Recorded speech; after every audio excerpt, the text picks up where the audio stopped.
నమస్కారం, నా పేరు బాలా. బీసీఎన్ న్యూస్ కి స్వాగతం. ముందుగా ముఖ్యాంశాలు. జనసేన అన్ని వర్గాల కోసం పనిచేసే పార్టీ అన్న డిప్యూటీ సీఎం పవన్ కళ్యాణ్.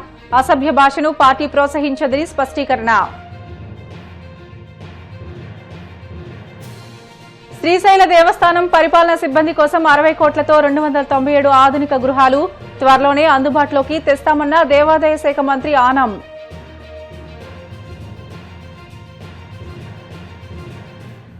ఉంగుటూరులో కూటమి ప్రభుత్వ 2 ఏళ్ల పాలన విజయోత్సవ సభ. ప్రభుత్వం సాధించిన అభివృద్ధి సంక్షేమ కార్యక్రమాలను ప్రజలకు వివరించిన ఎమ్మెల్యే ధర్మరాజు.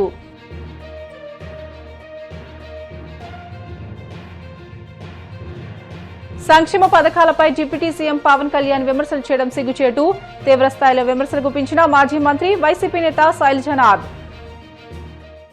విధానపరమైన చర్చలకు బదులుగా వ్యక్తిగత విమర్శలు, వ్యక్తిత్వ హసనానికి పాల్పడితే ఊరుకునేది లేదని వైసీపీ నాయకులను డిప్యూటీ సీఎం పవన్ కళ్యాణ్ హెచ్చరించారు. మౌనంగా ఉన్నామని, బలహీనతగా భావించవద్దని, అవసరమైతే గట్టిగా స్పందిస్తామని అన్నారు. తాను ఒకే కులానికి పరిమితమైన నాయకుడినైతే బాలినేని వంటి నేతలు తమ పార్టీలో ఎందుకు చేరుతారని ప్రశ్నించారు. జనసేన అన్ని వర్గాల కోసం పనిచేసే పార్టీ అని అన్నారు. అసభ్య భాషను తాము ప్రోత్సహించబోమని, కానీ గతంలో వైసీపీ నేతలు ఉపయోగించిన భాషను కూడా ప్రజలు మర్చిపోరని అన్నారు. జనసేన నిర్మాణ సారథుల సమాచార సేకరణ కమిటీ కార్యాచరణ సమావేశంలో ఆయన ఈ వ్యాఖ్యలు చేశారు. అధికారం పోయి 11 సీట్లకే పరిమితమైన ఇంకా ఇష్టానికి నోటికి వచ్చినట్లు దూషిస్తున్నారని దుయ్యబట్టారు. గారికి ఒక పుస్తకాలు చదివేంత లక్ష్యం ఉండకపోవచ్చు, కానీ ఆయనకి ఏం కావాలి? ఒక ఏకవాక్యంలో ఒక భావాన్ని చెప్పగలగాలి. ఆయన కులాల ఐక్యత గురించి నాగరాజుకి అవగాహన ఉన్నంతగా మిగతా వాళ్ళకి ఎంత అవగాహన ఉంటుందో నాకు తెలియదు. ఎందుకంటే బట్టలు కుట్టేటప్పుడు తను ఏ కులాన్ని కుడతాడని చూడడం అంటే మీరు అంత సింపుల్గా చూస్తే చాలా ఈజీగా ఉంటుంది. సో నేను అందుకు కులాల ఐక్యత మాట్లాడుతున్నప్పుడు చాలామంది వైసీపీ నాయకులు నేను కులాల గురించి మాట్లాడతానంటే, బాబు ఈ కులాలను నేను ప్రారంభించాను చెప్పండి. నిజంగా నాకు ఒక కులం కోసమే ఉండే వ్యక్తిని అయితే బాలినేని గారు ఎందుకు వస్తారు జనసేనలోకి? ఇది ఏముంటుంది? ఆయన ఏం చూసి ఉండాలి ఆయనలో? ఈ వ్యక్తి అందరి కోసం పనిచేస్తాడు, ఆ నమ్మకం లేకపోతే ఎందుకు వస్తారు? ఇది నేను నా తపన ఏంటి, నా ప్రయత్నం ఏంటంటే ఎప్పుడు కూడా నాకు వైసీపీ పార్టీ కూడా నాకు వ్యక్తిగతంగా నాకు వాళ్ళు ఎవరితో శత్రుత్వం లేదు. నాకు వాళ్ళు ఎవరితో నాకు కోపాలు ఉండవు వాళ్ళ మీద. కాకపోతే ఏముంటుందో వాళ్ళ విధి విధానాల మీద నాకు విసుగుంటుంది. నేను ఏదైనా పాలసీ గురించి మాట్లాడుతున్నప్పుడు వ్యక్తిగత జీవితాలని హననం చేయటం, పర్సనల్గా అటాక్లు చేయటం, దీనివల్ల ఏమైపోద్దంటే ఒకసారి నేను గట్టిగా ఉండమని చెప్తాను, మెత్తగా ఉండాలి, కానీ మరీ ఇంకా మౌనంగా ఉన్నా ఒకసారి వాళ్ళకి పేటరేగిపోతూ ఉంటారు. ఒకసారి మనం కూడా కొన్ని సందర్భాల్లో చాలా ధీటుగా సమాధానం చెప్పాల్సిన అవసరం ఉంది. ఎదుటి వ్యక్తి మాట్లాడే విధానాన్ని బట్టి మనం కూడా చెప్పాల్సి వస్తుంది. మన ఈ మధ్య నానాజీ గారు మాట్లాడింది చూశాను. అంటే అలాంటిది అందరూ ఆయన అంటా మీరు ఎక్కువ మాట్లాడేశారు మాట్లాడుతూ ఉంటే నేను మీరు ఎంత మాట్లాడారు మీకు చెప్పాలి, వీడియోస్ పంపించాలి మీకు. నేను నానాజీ గారు మాట్లాడుతూ కూర్చోబెట్టి మేమే ఎంకరేజ్ చేసాం, కానీ మీరు ఎన్ని మాటలు మాట్లాడారు? ఆయన ప్రాంతంలోనే ఉండే ఒక వైసీపీ ఎమ్మెల్యే ఏం మాట్లాడారు? మేము మర్చిపోయాం అనుకుంటున్నావా? అంటే మీరు నోరు ఉన్నప్పుడు, మీ అధికారం ఉన్నప్పుడు మీరు ఇష్టానికి మాట్లాడేస్తారు. అప్పుడు మీకు అధికారం లేకపోయినా మీరు 11 సీట్లు వచ్చినా మీరు ఇంకా ఇష్టానికి మాట్లాడుతున్నారు. అది గొప్పతనం మీలో. I have to appreciate your commitment. వాళ్ళని చూసి మనం చాలా నేర్చుకోవాలి కదా. వాళ్ళు ఎంత కమిట్. 11 వచ్చినా మేము తగ్గమంటున్నారు.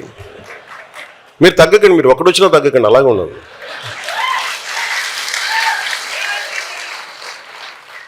మీరు ఒకటి వచ్చినా తగ్గదు, అలా బలంగా ఉండలేదు. మిమ్మల్ని తగ్గమని ఎవరు చెప్పాడు?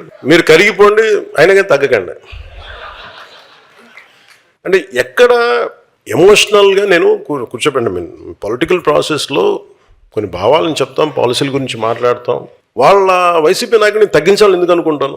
మీరు ఇష్టారాజ్యంగా మాట్లాడేసి, గౌరవ ముఖ్యమంత్రి చంద్రబాబు గారి మిస్సెస్ గురించి మాట్లాడేసి ఇష్టారాజ్యంగా మాట్లాడేసి అసలు మేమేం మాట్లాడదు. మీరు ఇప్పుడు సడన్గా కూర్చోబెట్టి మీరు మహాన్ భావుల్లో అయిపోయాం మేమందరం. ఇష్టానికి తిట్టేసి ఒక 10-12 సంవత్సరాలు సడన్గా మీకు రియలైజేషన్ వచ్చింది ఈ రోజున. మీకు సరే, ఈ రియలైజేషన్ మీకు ఎంత వస్తుందో నేను చూస్తాను, సంతోషం. మీరు రియలైజ్ అయ్యి మమ్మల్ని ఏం అనకూడదు అనుకుంటే అసలు మా పార్టీ నిర్మాణానికి బోనది. మా వాళ్ళతో మిమ్మల్ని తిట్టడం మానేసి మా పార్టీలో మా శివాను, మా దేవర శివ గురించి, మా మునీర్ హసన్ గురించి మేము ఎత్తుకుంటాం. వాళ్ళ నాయకులు తీసుకునే బాధ్యతలు మేము ముందుకెళ్తాం.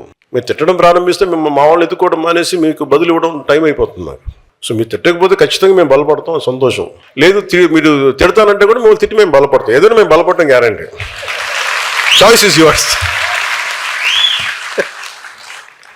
ఎందుకు నాయకులకి నేనే బాధ్యత తీసుకున్నాను అంటే నాకు ఒక్కొక్క ఊరికి వెళ్తుంటే ఒక్కొక్కరికి అనిపిస్తుంది. ఎక్కడో హుద్హుద్ తుఫాన్ అప్పుడు మేము వెళ్తూ ఉంటే మన శ్రీకాకుళంలో ఒక అబ్బాయి 22, 23 ఉంటాయి, ఒక 10 కేజీలు బియ్యం కాదన్నా 10 సంవత్సరాల భవిష్యత్తు కావాలి. యువత తాలూకు కోపాలు, యువత తాలూకు వాళ్ళు ఏం అడుగుతున్నారు? జీవనం అడుగుతున్నారు.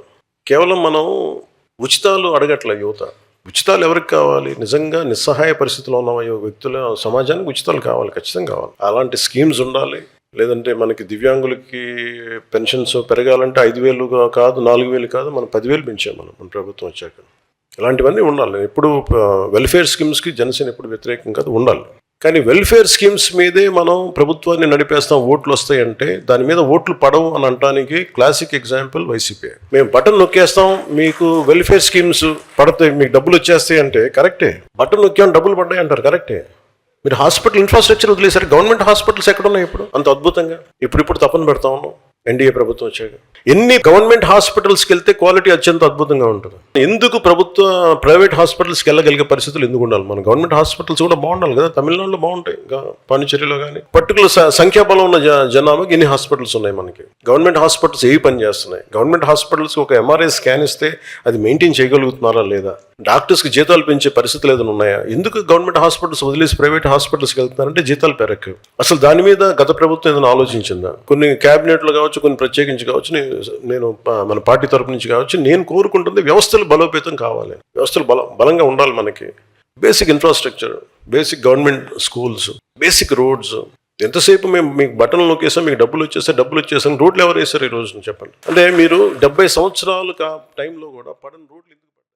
శ్రీశైల దేవస్థానం పరిపాలనా విభాగంలో విధులు నిర్వహిస్తున్న అధికారులు సిబ్బంది కోసం 60 కోట్లతో నిర్మించిన 297 అత్యాధునిక వసతులతో కూడిన గృహాలు ప్రారంభానికి సిద్దంగా ఉన్నాయని దేవాదాయ శాఖ మంత్రి ఆనం రామనారాయణ రెడ్డి వెల్లడించారు. సున్నిపెంటలోని స్టాఫ్ క్వార్టర్స్ నూతన భవనాలను ఆయన పరిశీలించారు. ఈ సందర్భంగా మంత్రి మాట్లాడుతూ సిబ్బంది కోసం నిర్మించిన బహుళ అంతస్తుల భవన సముదాయాన్ని త్వరలోనే అందుబాటులోకి తెస్తామని అన్నారు. మరో 10 కోట్లతో అంతర్గత రహదారులను కూడా నిర్మిస్తామని అన్నారు. తిరుమల తిరుపతి దేవస్థానం తరహాలోనే దేవస్థాన పరిపాలనా సౌలభ్యానికి అనుగుణంగా క్షేత్రస్థాయి నుంచి ఉన్నతాధికారుల వరకు ఒకే చోట ఉండేలా బహుళ అంతస్తులను నిర్మించినట్లు తెలియజేశారు. శ్రీశైల క్షేత్రంలో ఇక్కడ ఉంటున్నటువంటి అనేక మంది ఉద్యోగస్తుల కుటుంబాలు ఎక్కడ అవకాశాలుంటే అక్కడ ఉండడం గతంలో ఒక క్రమ పద్ధతిలో లేకుండా గతంలో ఏర్పాటు చేశారు. మన ముఖ్యమంత్రి శ్రీ చంద్రబాబు నాయుడు గతంలో కానీ ఇప్పుడు కానీ వారిచ్చినటువంటి ఆదేశాలు ఒక ప్రాంతంలో ఎంప్లాయీస్కి అంతా మంచి రెసిడెన్షియల్ ఏరియాస్ని కట్టి వాళ్ళు ఉన్నటువంటి దానిలో మరి ఆ కుటుంబాలన్నీ కూడా ఉండే విధంగా ఏర్పాటు చేయండి అని గతంలో చేసినప్పుడు దాంట్లోనే ఈరోజు దాదాపు 3 బ్లాకులుగా ఏబిసి అనే బ్లాకుల్లో 297 క్వార్టర్స్ కట్టడం జరిగింది. ఈ మొత్తం కూడా ఇప్పటికీ దాదాపు 60 కోట్ల రూపాయలు దీనికి ఖర్చు పెట్టారు. క్వార్టర్స్ కూడా రెడీ అయినాయి. త్వరలో ఉన్నటువంటి ఉద్యోగస్తులు వాళ్ళ కుటుంబాలతోటి ఇక్కడికి రావాలి అనేటువంటిది అందరి నిర్ణయం. ఇటీవల ఎంప్లాయీస్ అసోసియేషన్స్తో కూడా లాస్ట్ టైం వచ్చినప్పుడు నేను మాట్లాడాను. అలాగే స్థానిక శాసనసభ్యులుగా బుడ్డ రాజశేఖర రెడ్డి గారితో కూడా వారితో కూడా మాట్లాడడం జరిగింది. ఇవన్నీ కూడా ఆక్యుపై చేసే సమయానికి ఈ రోడ్లన్నీ కూడా పక్కగా సిమెంట్ రోడ్లు వేయడానికి ఇప్పటికే ఎస్టిమేట్లు రెడీ అయిన పనులు కూడా మొదలు పెట్టమని చెప్పాం. అలాగే ట్రాన్స్పోర్టేషన్ కూడా ఇక్కడి నుంచి టెంపుల్ టౌన్కి రావడానికి ఎంప్లాయీస్ వాళ్ళ ఉద్యోగాల్లో పనులు చేసుకోవడానికి రావడానికి బస్సెస్ను కూడా టెంపుల్ బస్సెస్ని ఏర్పాటు చేయాలి. ఎన్ని షిఫ్ట్లు ఉంటే అన్ని షిఫ్ట్ల ప్రకారం బస్సెస్ని ఏర్పాటు చేయాలనేటువంటిది ఇప్పటికే సూచించాం. దానికి కూడా ఒక ప్లాన్ వర్కౌట్ చేస్తా ఉన్నారు. వీళ్ళందరూ కూడా షిఫ్ట్ అయ్యే టైంకి ఈ బస్సుల ఆపరేషన్ కూడా మొదలు పెట్టాలని, రోడ్లన్నీ కూడా పూర్తి చేయాలని, రోడ్లు కూడా దాదాపుగా 10 కోట్ల రూపాయలతో ఇప్పటికే ఎస్టిమేట్లను వేశారు. అవి కూడా పనులు టెండర్లు పిలిచి పనులు మొదలు పెట్టమని చెప్పడం జరిగింది. వీటన్నిటి విధంగా చూసినప్పుడు ఇక్కడ మిగిలినటువంటి సీనియర్ ఆఫీసర్లకు కూడా ఇక్కడే క్వార్టర్స్ కడితే బాగుంటుంది అనేటువంటి ఆలోచన ఉంది. సీనియర్ ఆఫీసర్లు ఒక దగ్గర, ఎంప్లాయీస్ అదర్ స్టాఫ్ మెంబర్స్ ఒక దగ్గర ఉండడం అనే దానివల్ల కొంత ఒకరికొకరు సంబంధాలు, వాళ్ళ యొక్క ఆలోచనలు, మార్పులు రావడం ఇలాంటివన్నీ ఉంటాయి. ఎప్పుడైనా ఒక అడ్మినిస్ట్రేటివ్ వింగ్ అన్నప్పుడు హెడ్ నుంచి టైల్ వరకు పైనుంచి కింద వరకు అందరూ కూడా ఒక ప్రాంతంలో ఉన్నప్పుడు వారి యొక్క భావాలు, ప్రభుత్వ విధానాలు, అమలు చేసే విధానాలు అన్నీ కూడా ఒక ఆలోచన పరంగా సక్రమంగా నిర్వహించడానికి అవకాశం ఉంటుంది. అందుకని నెక్స్ట్ స్టేజ్ ఆఫ్ ఆఫీసర్స్ ఎవరెవరు ఉంటారు, ఎంతమంది ఉన్నారు, ఈఓ దగ్గర నుంచి ఈఓ గారి తర్వాత ఎవరు, ఇంజనీరింగ్ స్టాఫ్ ఎవరు, ఇటువంటివన్నీ కూడా మెయిన్ అడ్మినిస్ట్రేటివ్ బ్లాక్లో ఉండాల్సిన స్టాఫ్ మెంబర్స్, ఆఫీసర్స్ని కూడా ఈ ప్రాంతంలోకి తీసుకురావడానికి ఒక ఆలోచన చేస్తున్నాం. వాళ్ళకు కూడా ఏ విధమైనటువంటి క్వార్టర్స్ ఉంటే బాగుంటాయి అనేది కూడా ఇప్పుడే కొంత మాట్లాడడం జరిగింది. కానీ ఇంకా కూడా పూర్తి స్థాయిలో వాళ్ళతో కూడా మాట్లాడాక అందరికీ ఉపయోగపడే విధంగా ఇక్కడ కూడా క్వార్టర్స్ నిర్మాణం చేయాలి అనేది. ఏదేమైనా శ్రీశైలం మెయిన్ టెంపుల్ టౌన్లో వచ్చేటువంటి పిల్గ్రిమ్స్ టెంపుల్ మూసిన తర్వాత మళ్ళీ ఉదయం తీసే వరకు కూడా అక్కడ మినిమం స్టాఫ్ ఏదైతే సెక్యూరిటీ స్టాఫ్ ఉండాలో అంతవరకు ఉండి మిగిలిన వాళ్ళందరూ కూడా వాళ్ళ కుటుంబాలతో క్వార్టర్స్లో ఉండాలనేటువంటిదే గవర్నమెంట్ యొక్క ఆలోచన. దాన్ని అమలు చేయడానికి ఎలా ఉంది, ఎంతవరకు అంటే ఇది కొంచెం ఇటీవల 2-3 సార్లు చేయాలని వద్దని ఇట్లా కాంట్రవర్సీలు ఏర్పడ్డాయి. కాబట్టి ప్రత్యేకంగా ఈ క్వార్టర్స్ ఎలా ఉన్నాయి, ఎంత బాగా కట్టారు, ఎలా కట్టారు అనేది అన్ని చూడడానికి ఇవాళ మేమందరం కూడా వచ్చాం. అన్నీ బాగున్నాయి, క్వాలిటీ బాగుంది, అన్నీ బాగుంది. మరి ముఖ్యంగా మంచి ప్రశాంతమైన వాతావరణం ఉంది ఇక్కడ. ఈ వాతావరణంలో ఎవరైనా ఇక్కడ వచ్చిన తర్వాత కానీ దీని యొక్క బాగోగులు తెలియదు. కాబట్టి ఇంత మంచి వాతావరణంలో ఉన్న క్వార్టర్స్లో తప్పకుండా ఎంప్లాయీస్, స్టాఫ్ కూడా రావడానికి ఇష్టపడతారని నేను అనుకుంటున్నాను.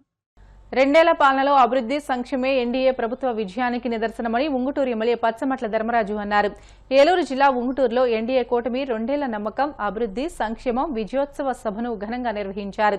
ఎమ్మెల్యే ధర్మరాజు జనసేన ఉమ్మడి పశ్చిమ గోదావరి జిల్లా అధ్యక్షుడు కొటికలపూడి గోవిందరావు, బీజేపీ నియోజకవర్గ కన్వీనర్ శరణాల మాలతీరాణి పాల్గొని 2 ఏళ్లలో ప్రభుత్వం సాధించిన అభివృద్ది, సంక్షేమ కార్యక్రమాలను ప్రజలకు వివరించారు. ఈ కార్యక్రమానికి ప్రజాప్రతినిధులు, కార్పొరేషన్ డైరెక్టర్లు, గ్రామ అధ్యక్షులు, మహిళా నాయకులు, ఏఎంసీ సొసైటీ, నీటి సంఘాల ప్రతినిధులు పెద్ద ఎత్తున హాజరయ్యారు. గత ప్రభుత్వంలో ఒక విధ్వంసం నుంచి ఈరోజు ఒక వికాసం వైపు, అభివృద్ధి వైపు మనం ప్రయాణం చేస్తున్నాం. ఈ రోజున ఈ కూటమి ప్రభుత్వం 2 సంవత్సరాలు పూర్తి చేసుకుని ఎన్నికల్లో ఇచ్చిన హామీ ప్రకారం సూపర్ 6 సక్సెస్ చేశాం.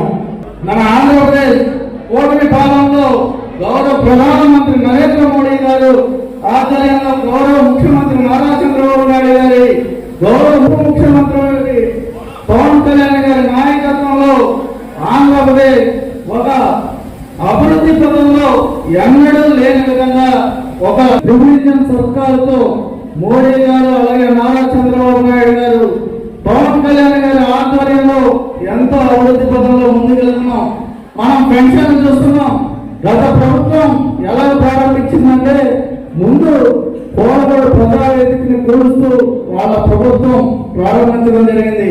ఈ కూటమి ప్రభుత్వం అధికారంలోకి రాగానే పెన్షన్లు ఇస్తూ, అంటే గతంలో ఎన్నికల్లో ఇచ్చిన హామీ ప్రకారం 4,000, 5,000, 6,000, 10,000, 15,000 అర్హత ఉన్న ప్రతి ఒక్కరికి కూడా అందించడం జరిగింది. గత ప్రభుత్వంలో చూస్తే 2,000 నుంచి 3,000 పెంచాలంటే వాళ్ళకి 4 సంవత్సరాలు అంటే దఫాలుగా పెంచుకుంటూ వెళ్తూ ప్రజల్ని మోసం చేసి ఈ రోజున ఏదో జరిగిపోయింది అన్నట్టు వాళ్ళు ఈ రోజున 2 ఏళ్ల పరిపాలన చాలా దారుణమైన పద్ధతిలో వాళ్ళు మాట్లాడుతున్నారంటే చాలా రాష్ట్రంలో ఒక రూపాయి కూడా ఉంది కూడా జగన్మోహన్ రెడ్డి ప్రభుత్వం ఎన్నో అరాచకాలు సృష్టించి ఎప్పుడు ఏం చేసినా కూడా రాష్ట్రానికి చీడపురులు ఎవరైతే ఉంటారో వాళ్ళందరినీ వెనకేసుకొచ్చి ఒక రౌడీజాన్ని పెంచి పోషించి ఈరోజు రాష్ట్రాన్ని నాశనం చేసి వెళ్ళిపోతే